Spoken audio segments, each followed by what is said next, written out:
Alrighty. Well, greetings and warm welcome to everyone for joining us today on this timely discussion on cybersecurity and privacy in the age of AI.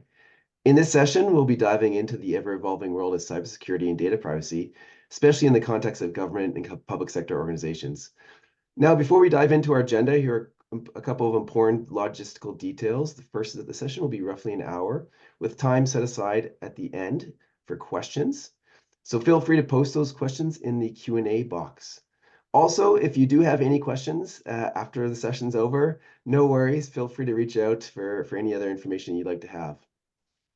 Now let's hop into what our agenda is for today. So we are thrilled to be joined by two esteemed experts in the field. With us is John Hewie, National Security Officer at Microsoft. John leads the organization's country strategy when it comes to public sector trust, security, and regulatory compliance.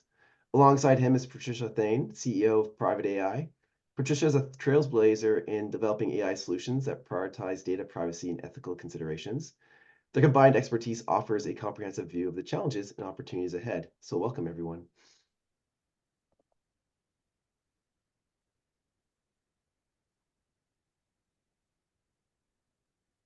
Thanks, Mike.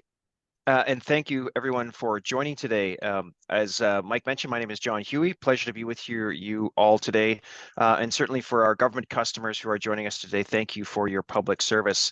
Patricia and I thought it would be great to pull together the sort of intersection between privacy and cybersecurity, and certainly top of mind for all organizations this year is in that age of AI. AI has really taken the world by storm, and we're here to talk about some of the implications and the intersections of those that with cybersecurity and privacy.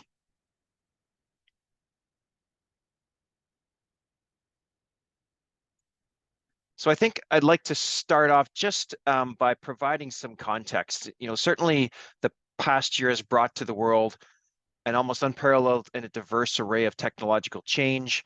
Advances in artificial intelligence are accelerating innovation and reshaping the way societies interact.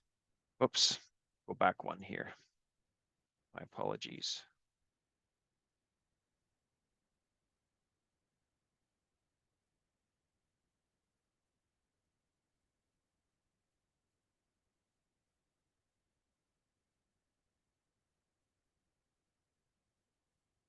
Sorry about that, everybody. Let me just restart that. So certainly, the past year has brought to the world an almost unparalleled and diverse array of technological change. Advances in artificial intelligence are accelerating innovation and just reshaping the way societies interact and operate. And at the same time, certainly, it's pretty hard not to read the news and see cyber criminals and nation state attackers have unleashed opposing initiatives and innovations that really threaten the security and stability of our communities and countries around the world.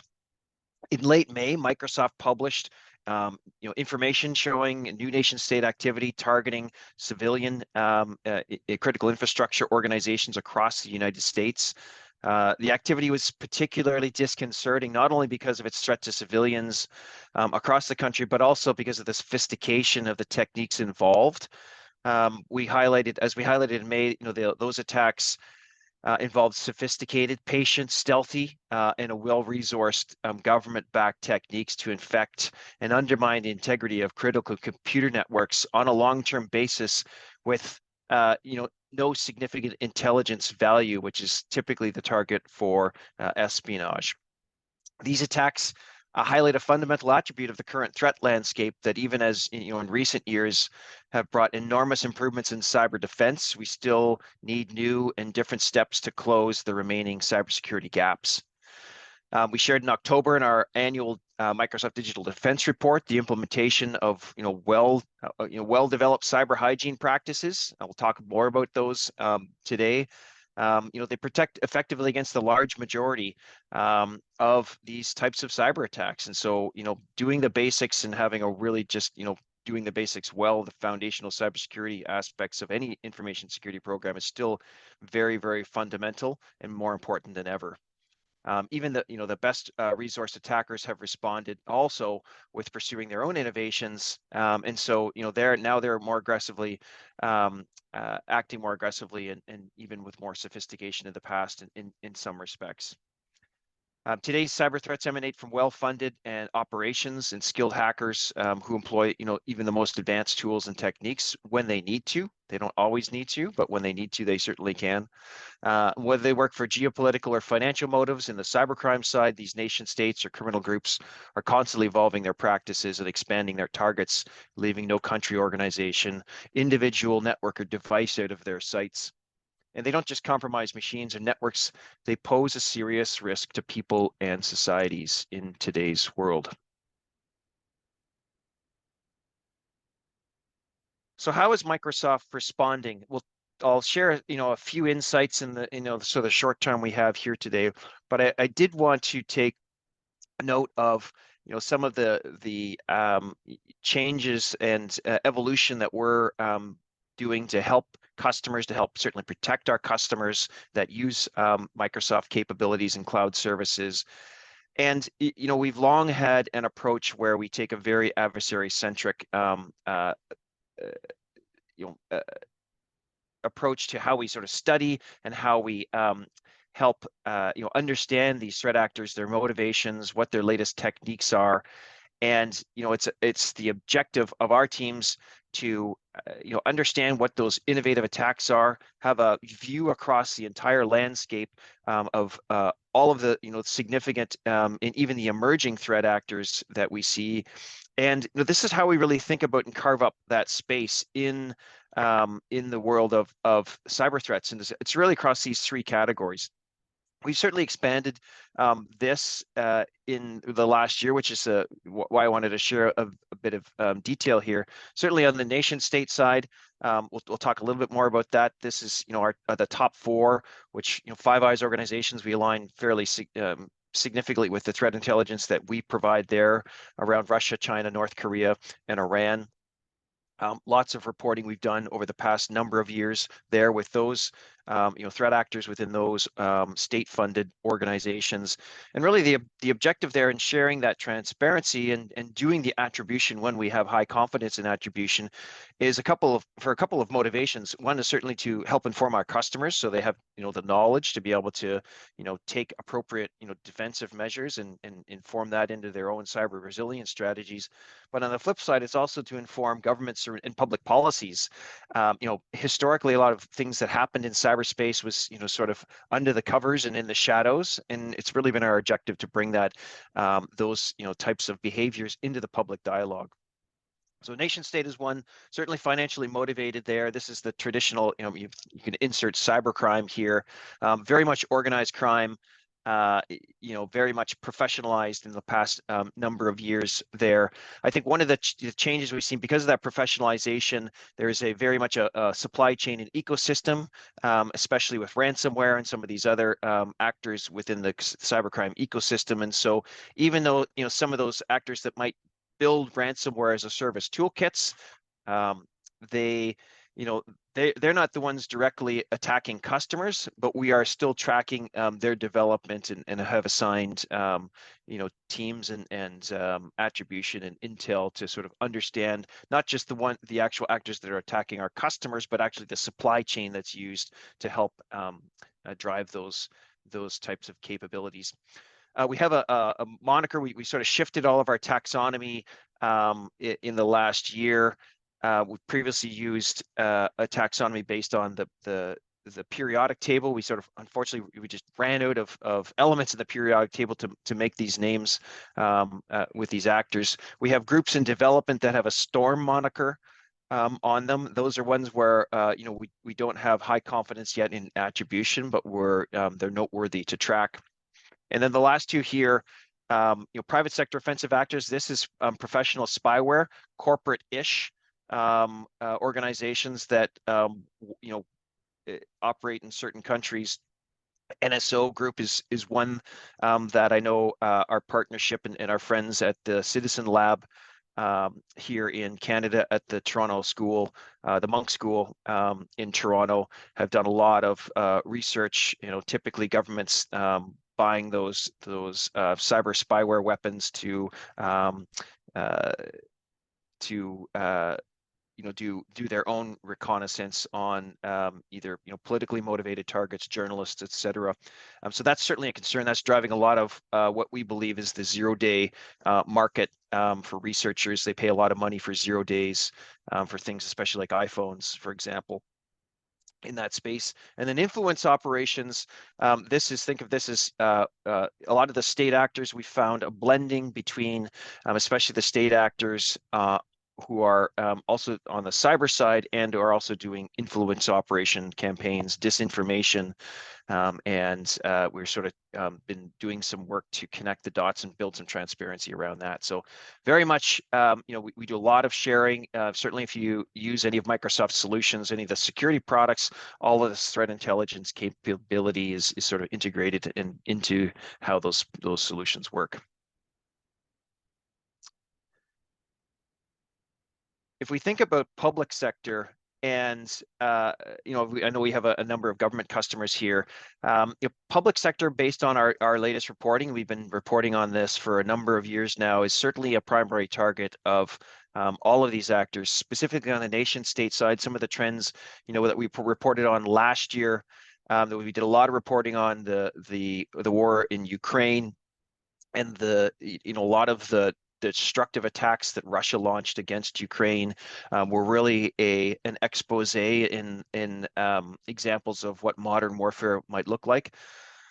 The past, I would say the reporting period I'll sort of be talking about here, the last half of 2022 and the first half of 2023 has seen, a drop off in some of those, a lot of those destructive attacks that we saw as part of when Russia first invaded Ukraine, and more a shift to traditional espionage. The sort of the change there, many of those top state actors that we track have really the sort of trend there is that they've really broadened their net in terms of espionage and going over a much broader set of countries, and that was sort of really the trend we wanted to highlight there, that it's not just the top countries in the West, for example, but all over the place in order to further their objectives.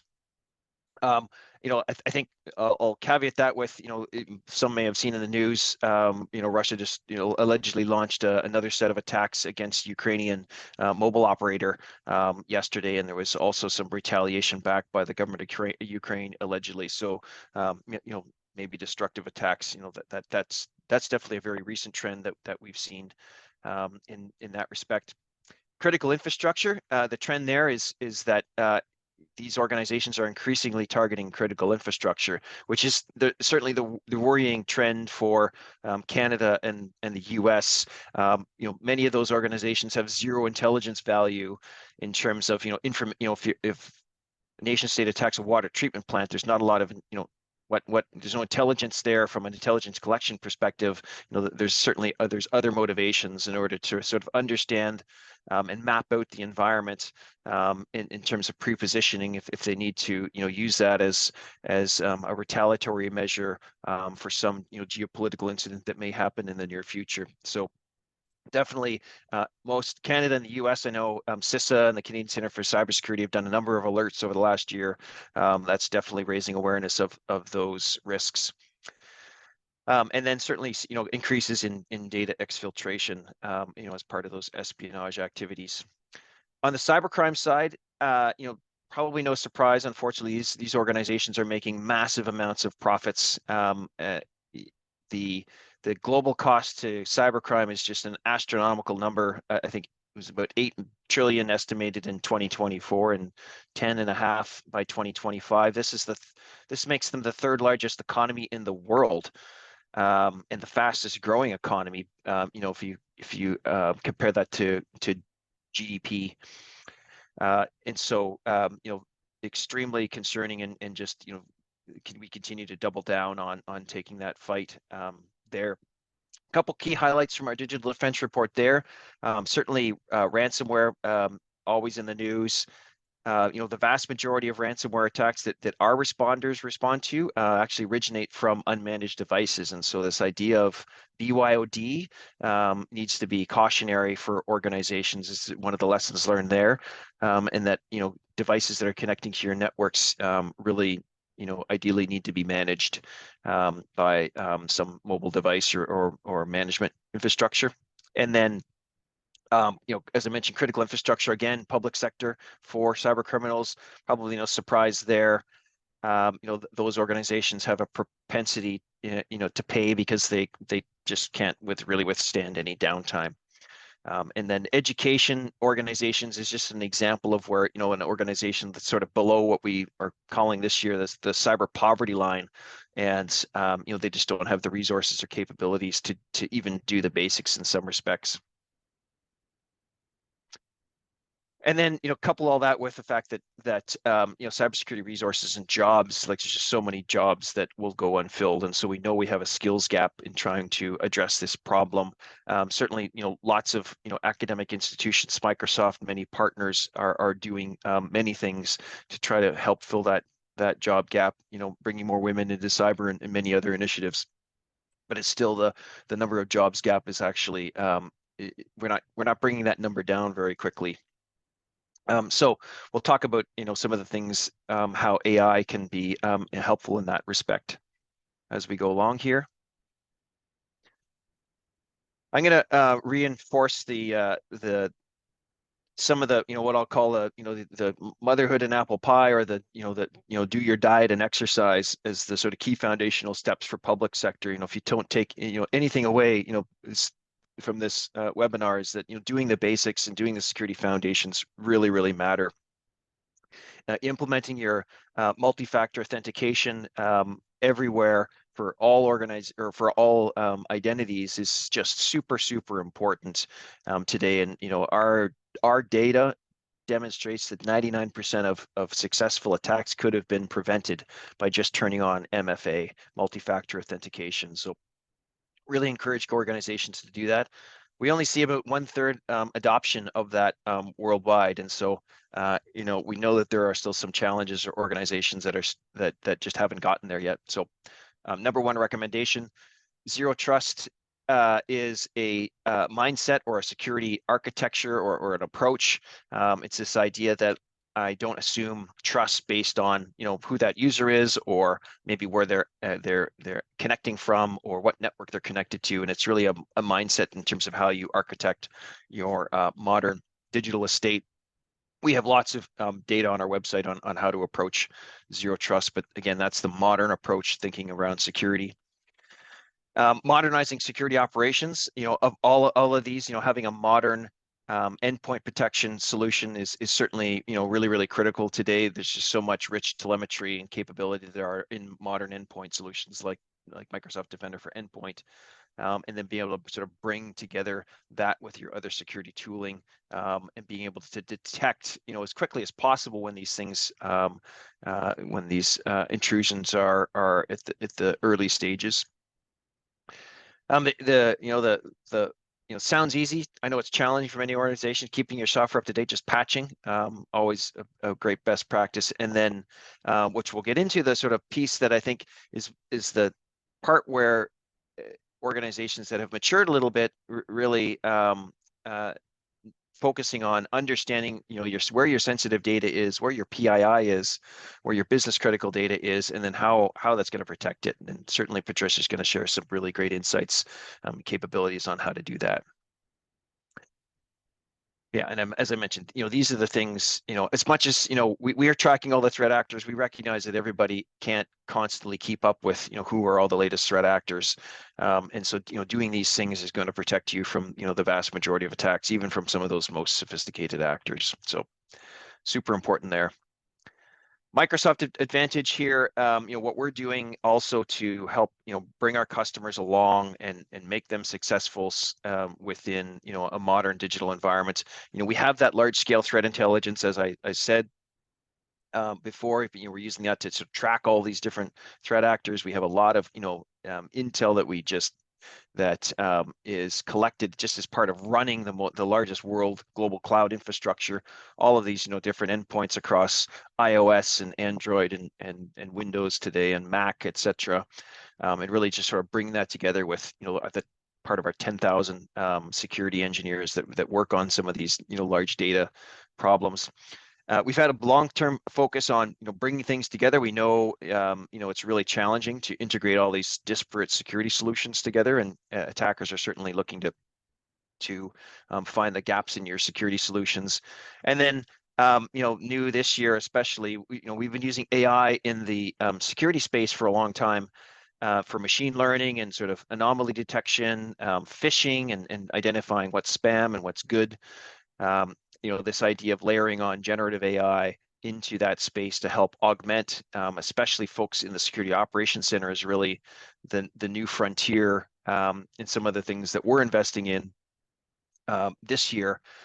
And there's a couple areas here. I'll just highlight a few. In terms of threat intelligence and analysis, being able to help organizations, these especially in the security operations center, for example, and analysts, and all of them to ask questions in natural language to be able to analyze data across large data sets and ask help to do investigations, instant response, and recovery.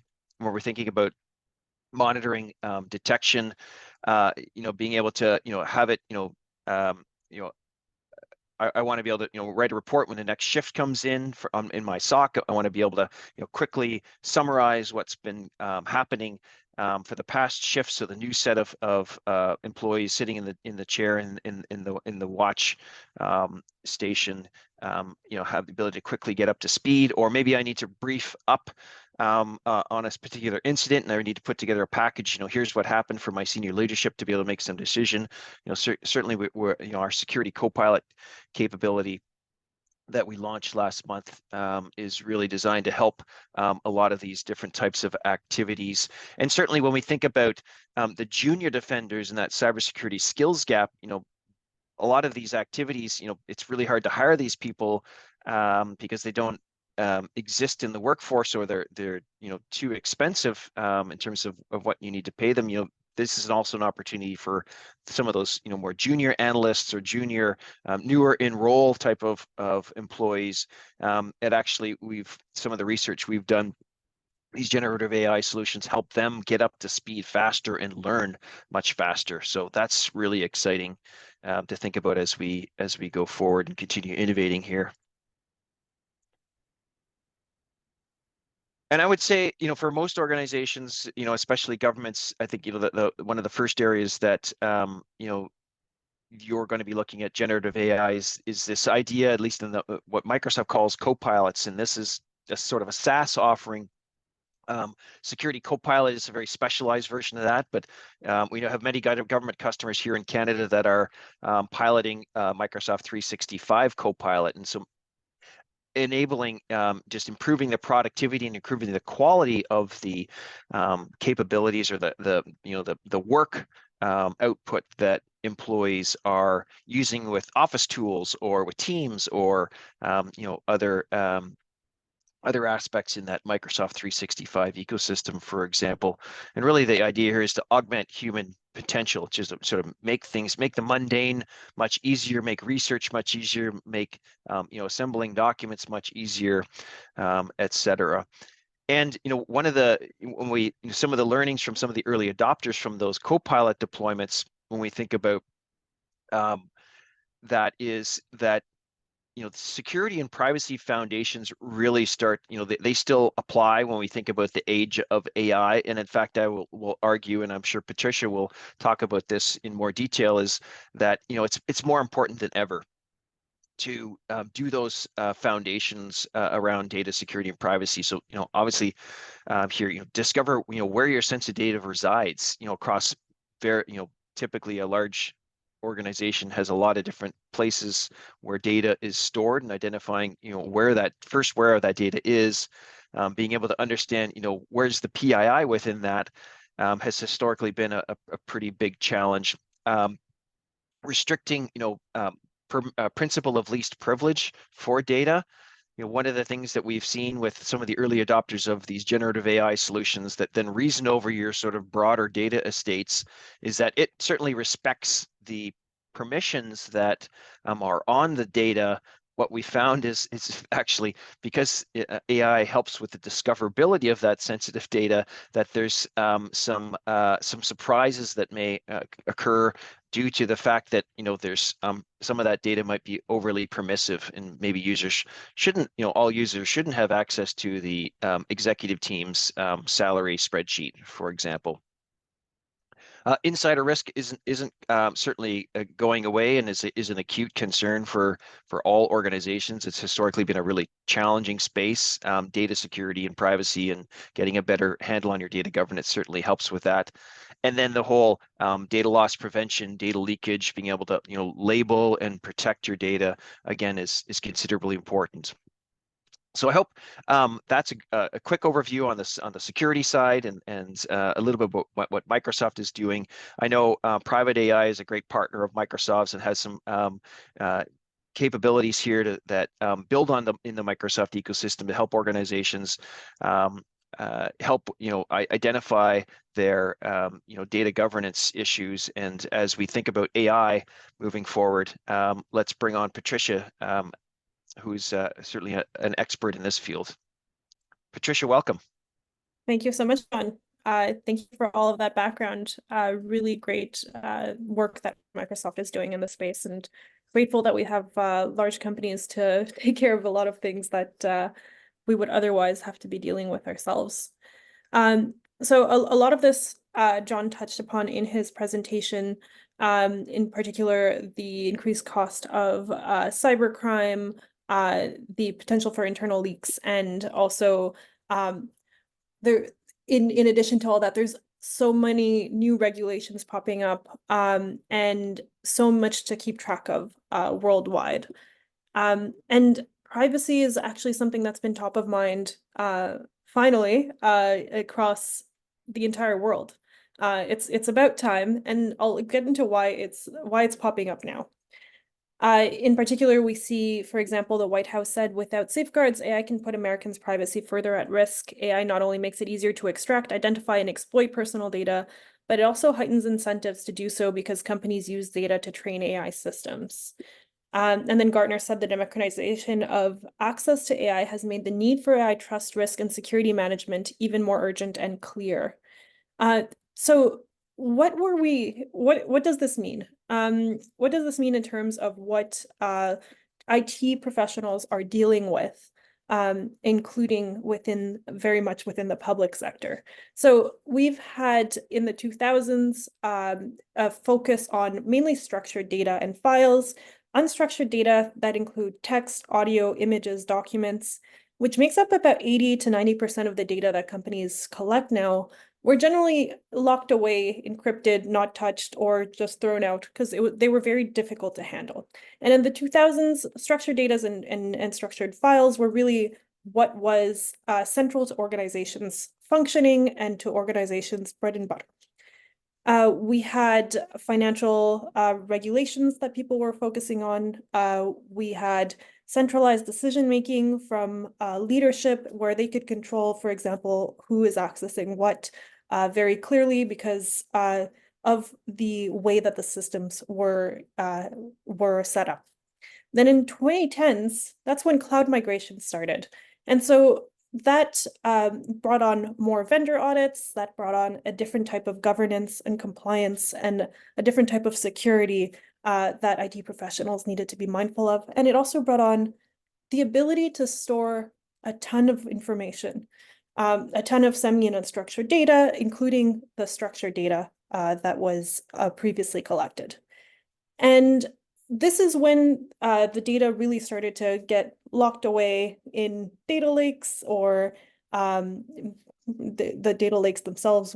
Data lake themselves were not terms back then, really, but in large glomps of information. And in 2008, when the GDPR came out, that's when people started thinking we should really figure out what to do with this data, because we need to understand what kind of personal information we actually have in there. However, the technology really wasn't there in order to help companies understand what was in their data. It actually was only around 2019 that the technology started being available to understand what was going on in unstructured data, which is why we were founded in 2019. In the 2020s, what we're really seeing is this AI revolution, which enables organizations to finally make something of the vast amount of data that they've been collecting, the 80 to 90% of the data within their systems. But now that brings a whole other level of security and privacy concerns that they need to be aware of.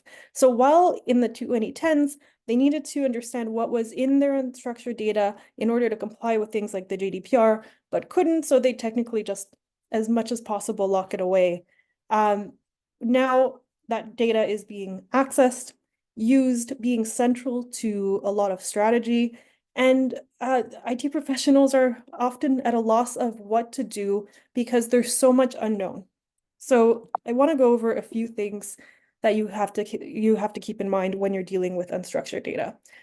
In addition to having to think about the legacy solutions that you already have to deal with, in addition to more cloud migration and the cybersecurity risks, this is probably a little bit of a nightmare for security professionals at the moment, given how much their organizations are pushing for access to this data. So we did see, for example, these headlines about ChatGPT with bug temporarily exposing AI chat histories to other users, Samsung banning staff's use of AI after spotting ChatGPT data leak. And Microsoft has a great solution on Azure OpenAI where you can send your prompts into this secure Azure environment. And that is one thing to very much keep in mind, that these secure environments are available to you. However, one thing that you need to be very cautious of is when you're training or fine-tuning models, you need to worry about what kind of information you're training or fine-tuning them on. And that training or fine-tuning is really what allows you to unlock that 80 to 90% of your data. So in this example, the South Korean chatbot company called Scatterlab had been boasting about the 10 billion conversation logs that they had between users. And next thing they knew, they started spewing out people's names, nicknames, home addresses in production to other users. So those models were memorizing that personal information. In this paper by Carlini et al. From 2019, they showed how if you store this random number in the training set, this log perplexity, which means surprise, the level of surprise that a model has in seeing that number, is actually much lower for a number that was stored within that training set. So what this means is that even by measuring the level of surprise that a model has in seeing a certain sequence of characters, in this case, a fake social security number, for example, that already tells you what could be in the training set. And then in this paper from 2020 by Carlini et al. Called Extracting Training Data from Large Language Models, they were showing how GPT-2 had memorized personal information from users on the internet. One reason this is a problem is because the GDPR applies to European citizens regardless of where they are in the world. And that GDPR, the GDPR requires you to get consent for all uses of personal data. But imagine this in your organization where you might have certain levels of access control to certain information, and you train a model on it and make that available to the rest of your organization. All of a sudden, you've got people without the right permissions accessing this data that they didn't originally have permission on. This is very much something to keep in mind, that you have to either remove the personal information and confidential information before training a model or having the same levels of access control for that model as the original data. And one thing I'd want you to also keep in mind is that there are different types of identifiers when it comes to data protection legislations. There's direct identifiers, which don't necessarily have to identify an individual directly, but within a small group. For example, entire names, an address, those can all be direct identifiers. Social security numbers, and quasi-identifiers which when combined together, increase the risk of re-identification exponentially. So what that means is if you have, for example, some healthcare, some condition that's a disease, and you've got somebody's age, that narrows it down. And then you've got somebody's approximate location, like their province, that narrows it down some more. And that exponentially narrows it down. So you have to be really cautious about what it is that you're including that are quasi-identifiers in your data if you're worried about the risk of re-identification. And a few things you need to keep in mind when you are planning to deploy large language models is, first of all, please do prep work. That we actually have a really good blog post on our website going through each of these steps and what you should be doing for each of them. Happy to provide it to you afterwards. But this prep work should be taking into account all of these other steps: the training, validation, deployment, and operation. And you should be thinking about what kind of data you're going to need at each of these steps. What kind of personal information or confidential information are necessary, and what you actually need from that information versus not need. A lot of the times, this even requires a scan, an analysis of your data in order to truly understand what you're getting yourself into. Because oftentimes companies do not, or organizations do not know what is in their hands in the first place. Then at training, I had mentioned you need to be cautious about what you're training on. So for that memorization, validation requires often data that is live, and deployment also requires that cycle of getting live data and feedback. So how you're going to deal with that is also very important. Okay, so what do we do at Private AI? We really take it down to the fundamentals of what you need. So we separate out the different components that you need in order to understand the personal information within your systems. We can identify personal information, redact it, create synthetic data, and all of this you can do directly within your products, your software pipelines, anywhere you want in your environment. We deploy directly on Azure, and you could use this as a privacy layer for large language models like the ChatGPT or GPT 3.5 or 4 running on Azure OpenAI as well. You could use this before you and use documents to train your models as well, so that you remove that information that you don't need. You can use this to understand your systems as well, because as John was saying, you really need to understand what kind of data you are protecting in order to understand what the risks are as well. How the privacy layer for ChatGPT works is we will take your prompt in your environment, de-identify it. So here, for example, draft me an offer letter for name 1 of location 1 for the position of occupation 1, and send it to your language model, large language model of choice. And then in the response, we reintegrate the information. So it's still a very seamless experience. You could use this with citizens. You could use this within the various organizations that you're leading. And you could use this as a user interface or within your existing workflows.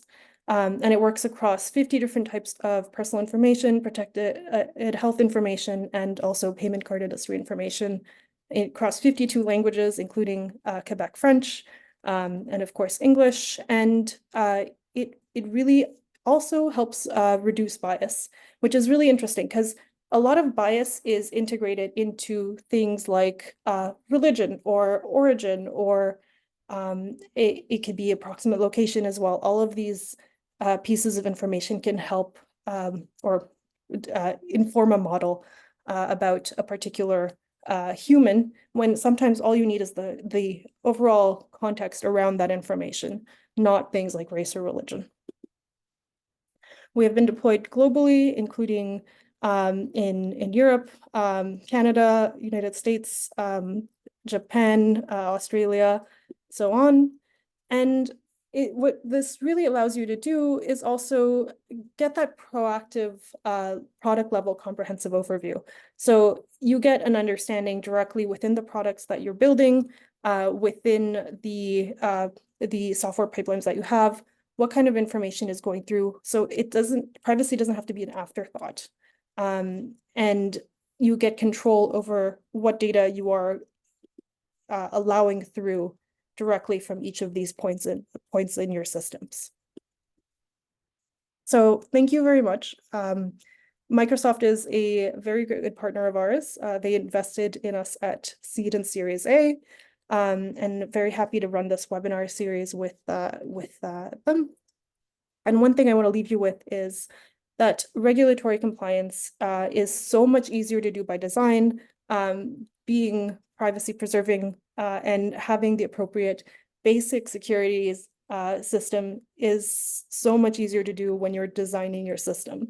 It's not the end of the world if you haven't done it by design. It is still possible to do so. But if you are starting a new project, please think about the very basics. As John had mentioned, if you do the basics right, it makes everything so much more secure. Thank you very much.